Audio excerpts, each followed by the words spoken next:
This is the videotape deposition of Elliot Mintz in the matter of Damiano versus Sony Music and Bob Dylan. Have you ever lied to Mr. Damiano? Yes.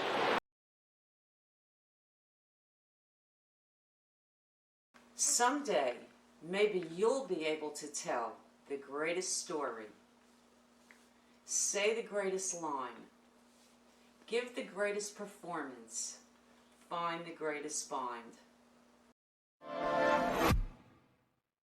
Bob Dylan started out singing other people's songs, but as he says, there came a point where I had to write what I wanted to say because what I wanted to say, nobody else was writing. So born in Hibbing, Minnesota, a town, he says, where you couldn't be a rebel, it was too cold. Bob moved to New York at age 19.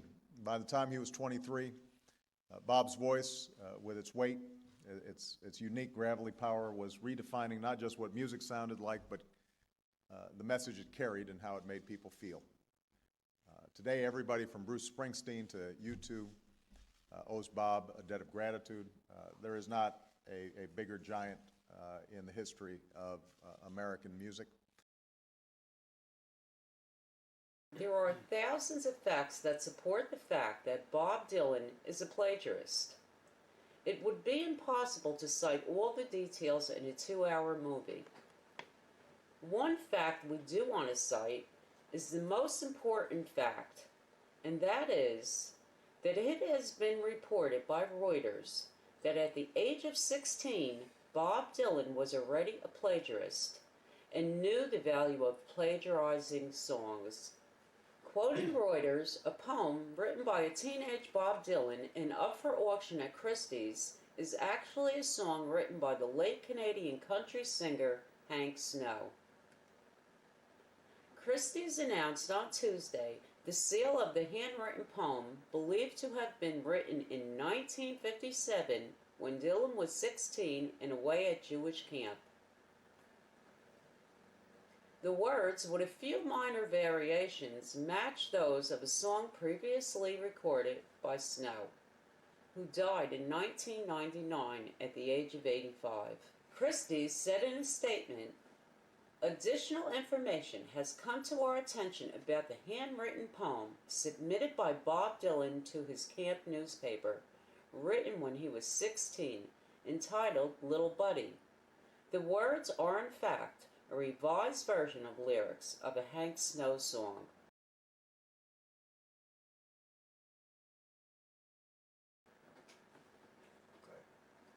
In 1996, James Damiano posted the findings of his lawsuit against Bob Dylan on the internet and received over 8 million hits.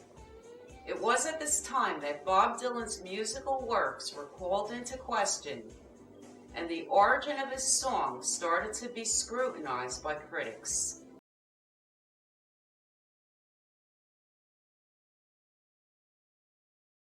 His fans were astute in evaluating his duplicity concerning his material, and came to learn that 80% of the melodies and lyrical hooks of his songs were plagiarized. These songs included Blowin In The Wind, Like a Rolling Stone, The Times Are A-Changin', Hard Rain's Gonna Fall, Knocking on Heaven's Door, Read Me, and many more, including his Grammy-nominated hit, Dignity. Comments were being published, such as, quote, "I was watching a Pete Seeger documentary recently that featured his performance of I Dreamed I Saw Joe Hill Last Night, and I couldn't believe the similarity of the two lyrics. The phrasing and the cadence of these lines were exactly the same, except replacing St. Augustine for Joe Hill Last Night. I already knew Dylan writes this way. There are other more apparent examples of Dylan taking a phrase or sentence or song and reappropriating it for his own uses, such as rolling and tumbling off Modern Times. As this avalanche of evidence started to bury Dylan, He hid like a cornered weasel behind corrupt lawyer, judges, and journalists who covered up his massive affinity for plagiarism. The heat got so bad that he had to answer in some fashion. When asked what he thinks of people who charge him with plagiarizing songs, Dylan replied, "Wussies and pussies complain about that stuff." Bob Dylan is sick and tired of his critics.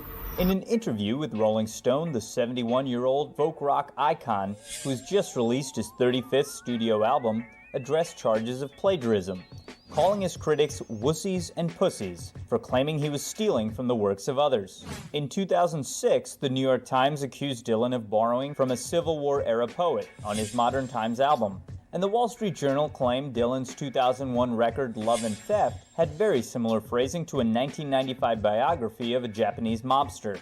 Dylan claims that in folk and jazz, quotation is a rich and enriching tradition, and he compared the accusations to folk fans calling him Judas when he started to play the electric guitar on stage for the first time in the early 1960s. No doubt some will examine Dylan's latest album, Tempest, for its authenticity. But in his latest interview, Dylan has a few choice words for his harshest critics. They can rot in hell. Also, Dylan recently, in a Los Angeles Times interview, admitted to plagiarism by definition. In a 2004 interview with Robert Hilburn of the Los Angeles Times, Bob Dylan stated, "Well, you have to understand that I'm not a melodist. My songs are either based on old Protestant hymns or Carter family songs. What happens is, I'll take a song and simply start playing it in my head. That's the way I meditate. I wrote Blowin In The Wind in 10 minutes. Just put words to an old spiritual, probably something I learned from Carter family records. The times they are a-changing is probably from an old Scottish folk song. I'll be playing Bob Nolan's Tumbleweeds, for instance, in my head constantly, while talking to a person or sitting around, whatever. People will think they are talking to me, and I'm talking back, but I'm not. I'm listening to the song in my head. At a certain point, some of the words will change, and I'll start writing a song." End quote, Bob Dylan.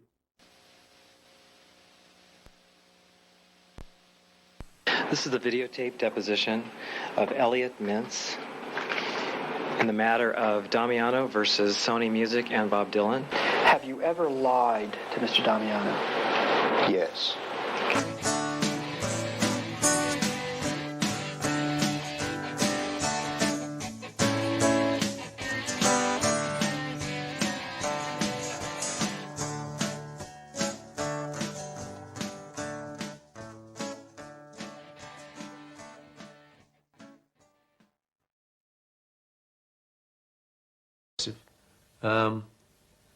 Yeah, we started to meet these people who'd really just been in newspapers and on film. You know, we actually were rubbing shoulders with them. The times they are a-changing.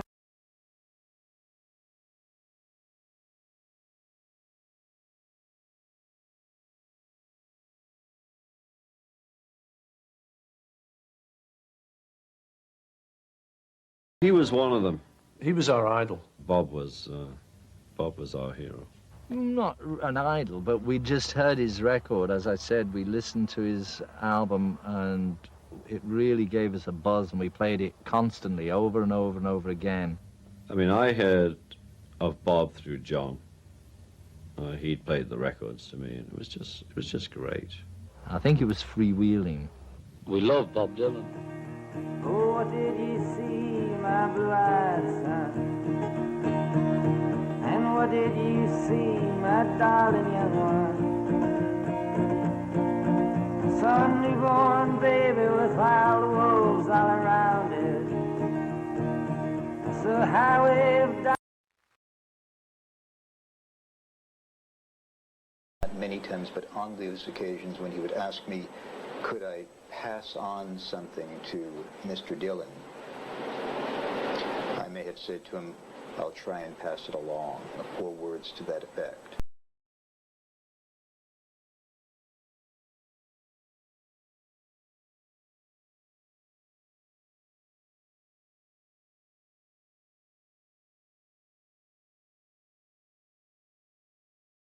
If the issue was my fingerprint on a Not piece yours.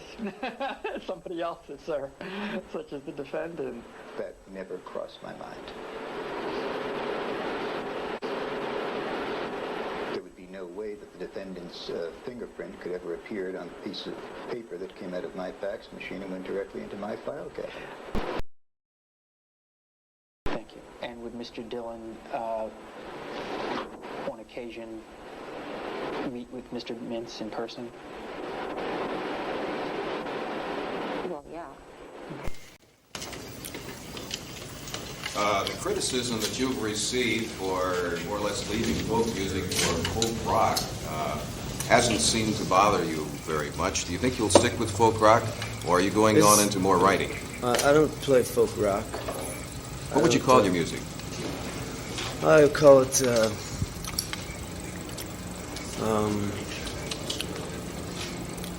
I like to think of it more in terms of vision music. It's mathematical music. Would you say that the words were more important than the music? The words are just as important as the music. There would be no music without the words. Which do you do first, ordinarily? The words. Do you think there will ever be a time when you will paint or sculpt? Oh, yes. Oh, sure. Do you think there'll ever be a time when you'll be hung as a thief?